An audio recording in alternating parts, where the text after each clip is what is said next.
자, 직무 분석 방법 중 구조적 면접법, 비구조적 면접법의 장단점입니다. 구조적 면접법의 의미를 쓰시오라고 한다면 표준화된 일반적인 면접법으로 질문 내용을 미리 준비해서 진행하는 것을 얘기하는 거죠. 구조적으로 면접법을 미리 준비하는 것이요. 자, 그렇다면 구조적 면접법의 장점은요. 짧은 시간에 많은 정보를 획득할 수 있고, 그렇죠. 비교가 쉽습니다. 그리고 검사의 신뢰도가 높죠. 이게 장점이에요. 단점은 심층 정보 획득이 불가능합니다. 그 다음 융통성이 떨어지고 자율성이 없죠. 그래서 장점은 저는 정보, 비교, 신뢰도 이렇게 해서 정비의 신 이렇게 외웠거든요. 그리고 단점은 심융자요.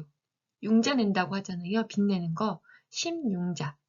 자, 이렇게 외우시면 되고 비구적 면접법의 의미는 구조적이지 않다란 뜻이니까 질문 범위를 정해주고 그렇죠. 준비 없이 응답자의 반응에 따라 진행하는 것을 비구조적 면접법이라고 합니다. 이때의 단점은 아까 구조적 면접법과 반대로만 하면 됩니다.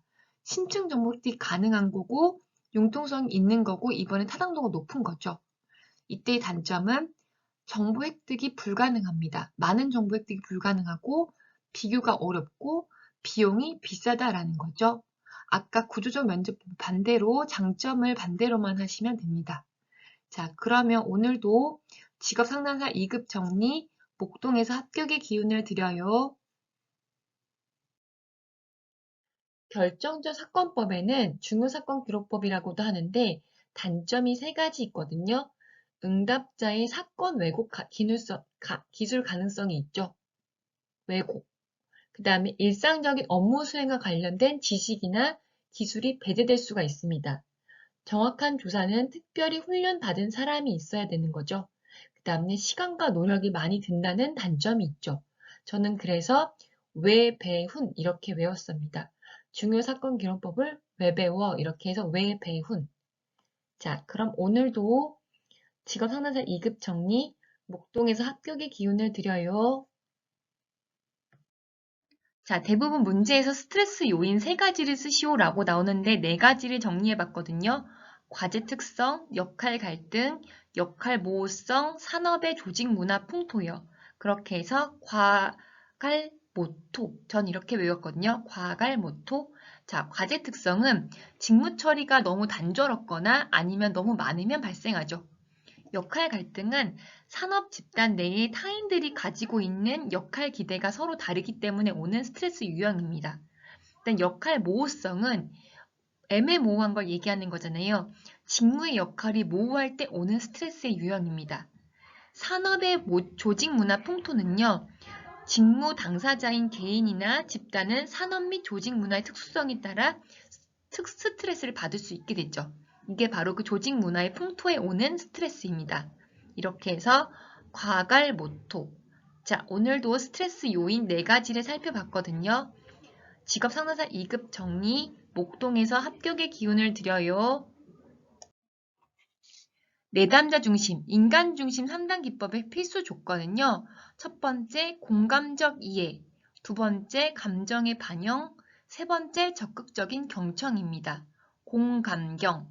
자, 공감적 이해라고 하는 것은 상담자는 내담자의 마음속으로 들어가 내담자로 하여금 자신의 감정을 경험하고 내부의 불일치를 인식하도록 돕는 거죠.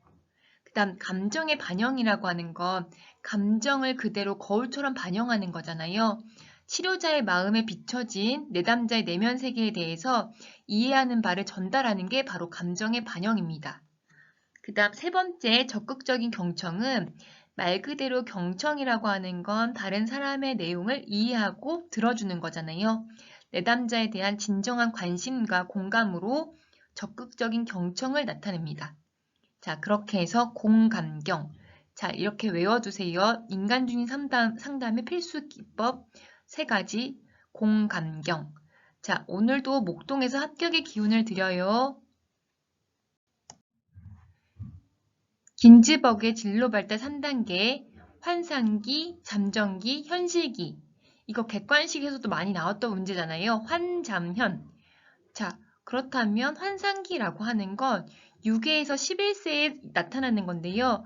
자신의 능력, 현실 요건은 고려하지 않고 자신의 욕구에 따라 직업을 선택하려고 하는 거죠. 바로 초기 단계는 놀이 중심으로 했다가 후기 단계로 갈수록 일의 중심으로 발전하는 겁니다. 잠정기는 11에서 18세인데요. 그렇다면 이거는 중요한 거죠. 잠정기를 쓰시오라고 한다면 흥미 단계, 능력 단계, 가치 단계, 전환 단계로 나눠집니다. 흥능, 가전. 자, 그렇다면 흥미 단계는 말 그대로 재미를 찾는 거잖아요. 흥미와 취미에 따라 직업을 선택하려고 하는 게 바로 흥미 단계입니다. 그 다음 능력 단계는 그렇죠. 흥미를 느낀 이제 그 분야를 찾았으면 이제 그 자신이 진짜 능력을 지녔는지 시험해 보려고 합니다. 이제 세 번째는 가치 단계인데요. 가치 단계는 자신의 가치관에 부합하는지를 이제 평가하기 시작하는 거죠. 그다음 마지막에 잠정기에서 전환 단계예요. 전환 단계는 내적 요인을 바로 현실적 요인으로 전환하려고 하는 거죠. 그래서 전환 단계라고 합니다. 그 다음에 마지막으로 현실기가 있는데요. 현실기는 18에서 20대 초반에 일어나는 거죠. 그렇다면 탐구특, 탐색 단계, 구체화 단계, 특수화 단계로 나눌 수 있습니다. 탐색 단계는 말 그대로 찾는 거니까 직업 탐색과 그 탐색에 필요한 경험, 교육 등을 탐색하는 거죠. 그다음 구체 단계는 이제 더 자세하게 내용을 구체화시키는 거니까 직업 목표를 구체화시키는 단계입니다. 현실기에서 특수화 단계, 바로 정규화 단계라고 하는 것은 자신의 진로 결정의 계획을 세우고 고도화시키고 세분화된 의사결정을 형성하는 게 바로 특수화 단계입니다. 자, 이렇게 해서 환잠현 이렇게 외워주시면 됩니다. 진로 발달 3단계를 쓰시오라고 하거나 환상기의 내용을 쓰시오, 잠정기의 내용을 쓰시오, 현실기의 내용을 쓰시오 이렇게 나올 수도 있거든요. 자, 오늘도 그러면 직업상담사 2급 정리, 목동에서 합격의 기운을 드려요.